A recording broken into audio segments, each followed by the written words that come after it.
Live from downtown Detroit, Local 4 News at 6 starts now. A lunch break turns dangerous for a student downriver. Tonight, a liquor store clerk accused of setting that teenager on fire. That disturbing story coming out of Riverview tonight. A witness says the 17-year-old entered a liquor store wearing a backpack saturated with lighter fluid, which the man behind the counter allegedly ignited. It happened at Victor's Market on Quarry Street. Tonight, the student is getting treatment for burns at Children's Hospital in Detroit, and that's where Megan Woods is standing by live. Megan, first of all, do we know if he's going to be okay? He is doing okay.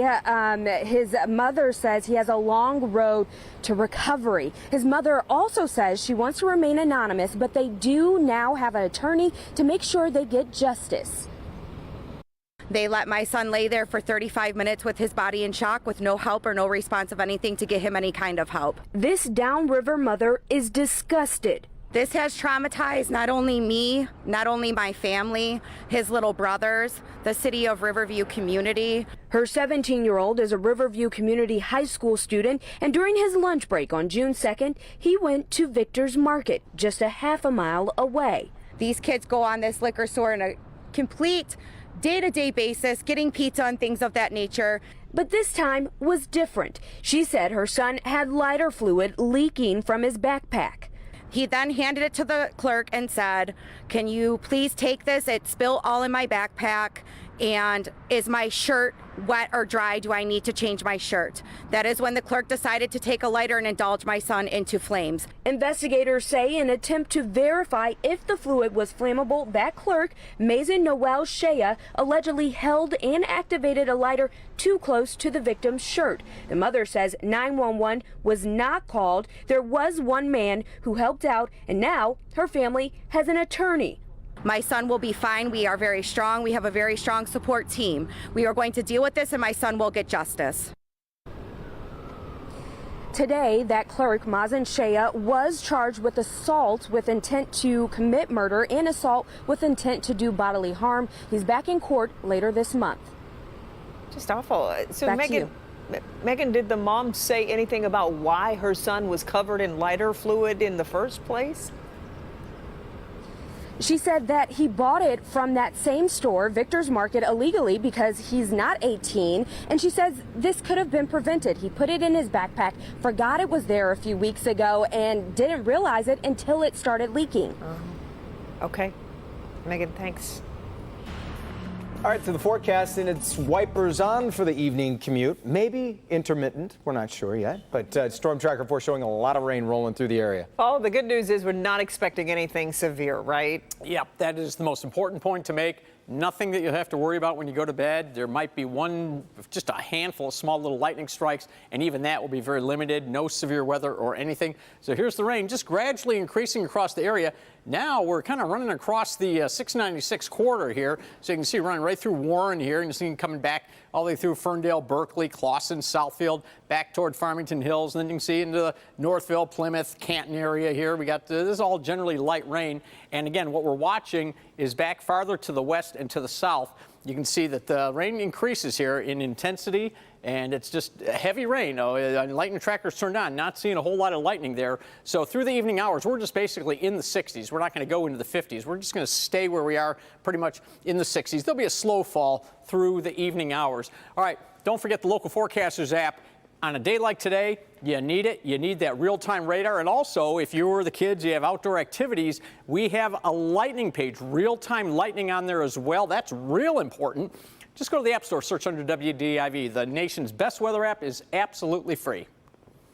We reported Monday on a sexual assault that happened last month inside the Blue Deck parking garage at Detroit Metro Airport. Now comes word the man charged in that incident, Raymond Anthony Jackson Jr., is accused of attacking another woman around the same time. Pam Osborne is live at DTW in Romulus tonight. Pam, the prosecutor saying this particular incident was especially violent. Yeah, that's because the victim in this case had her head slammed to the pavement multiple times before that sexual assault took place. It's why prosecutors are arguing that Jackson is a danger to the community, a flight risk. Here's what else we learned about these charges and his past in court today. Raymond Anthony Jackson Jr. facing new sexual assault charges today after authorities say the 32-year-old allegedly attacked a woman at the airport's Blue Deck parking garage. It happened May 17th. According to prosecutor Kim Worthy, Jackson came up behind a woman who had just parked early that morning. He grabbed her by the hair, threw her to the ground, and then they say Jackson slammed her head on the pavement several times before sexually assaulting her. That 34-year-old victim, a woman from Westland, wasn't the only one. Days earlier, investigators say Jackson attempted to assault another woman in the same parking garage. He's been charged with kidnapping and indecent exposure in that case. At today's arraignment, we learned more about Jackson's criminal record, which includes a stalking and domestic violence case from just last year. There's 3 separate women who have PPOs out against him. Obviously, the court knows that assault with intent to degrade bodily harm less than murder is a serious charge, as well as criminal sexual conduct in the second degree. I think that Mr. Jackson is a danger to the community, and not to be overly dramatic or anything, but he's a menace to society and women everywhere.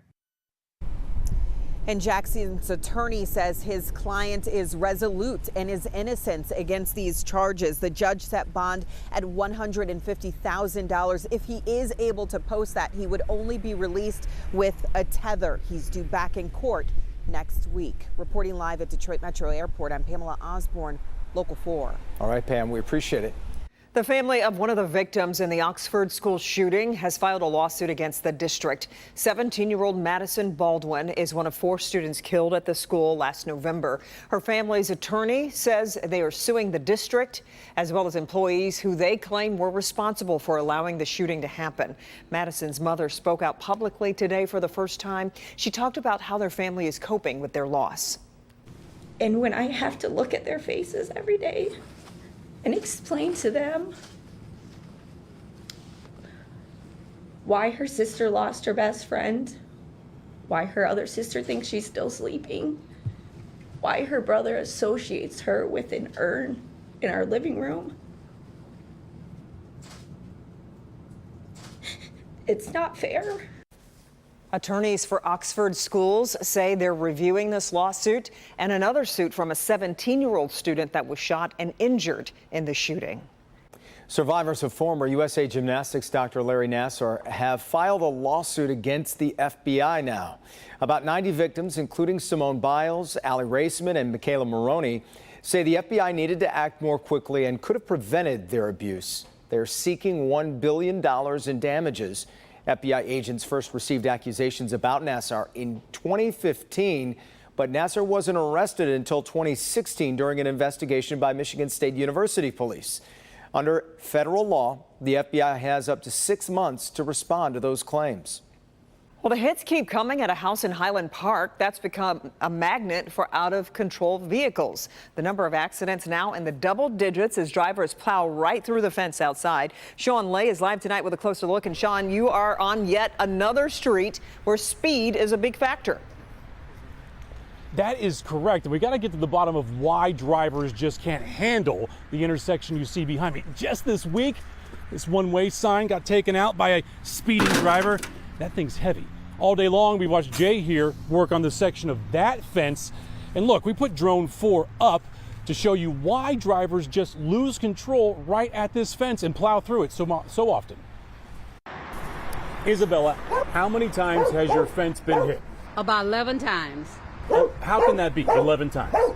11 times. Time after time after time, drivers continue to plow right through Isabella Gaddy's privacy fence. At night when people are drinking and they come through here, they lose control or they come through the yard. They used to hit the house, and then I put the fence up.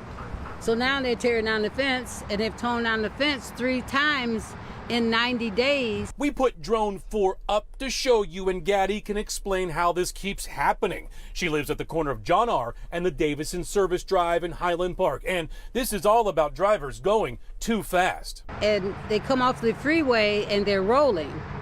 And if they can make it through that first light on Woodward, they seem like they speed up, and when they get here, they're in full gear, and if a car is going this way, they can't stop, and bam. One time, Gaddy was in her yard raking leaves. A car came through her fence and hit her. And I've been going through rehab and different medical situations ever since. I just keep repairing, keep patching. It used to be beautiful, but as you see, it's patched. As you see, it's patched, but look, Isabella says she would like to see speed humps here. Here comes a car likely going a little too fast for the conditions here. And look, the one-way sign was right there. Someone took that out. She wants the speed humps, but the fence here is on her property, so it may be up to her to put some reflective tape up here or maybe even a caution sign. Kimberly, Jason? I know exactly where that is. I don't even know if that would help, Sean. I'm wondering, though, when you talked to Miss Gaddy, did she say that she has insurance and insurance would help her with any of those repairs? Well, she's talking about a dozen times or even more. She's just talking about the last 2 years, to make that clear, a dozen times. The thing is, she says insurance paid one time. However, that was one time. All the panels that need to be replaced, that's out of pocket, and she has them replaced one by one every time someone plows through here. Yeah, so sorry. Okay, Sean, thanks. Unbelievable. Turning our attention to the coronavirus now, we just got our weekly coronavirus data update from the state, and here are the numbers. State reporting 18,453 new cases this week, which is about 2,636 a day. The state reports 131 people died of COVID this week. A plan to allow swim-up bars in Michigan is close to becoming law. The House and Senate approved the plan that will allow public swimming pools to serve food and drinks to people under some guidelines. For example, the bars must serve drinks in non-breakable containers, provide lifeguard service, and have heightened pool filtration and chemical monitoring standards. The legislation is now headed to the governor's desk. Still to come, the high school class that might soon be required in the entire state of Michigan. We'll have that, plus here's Dr. McGeorge.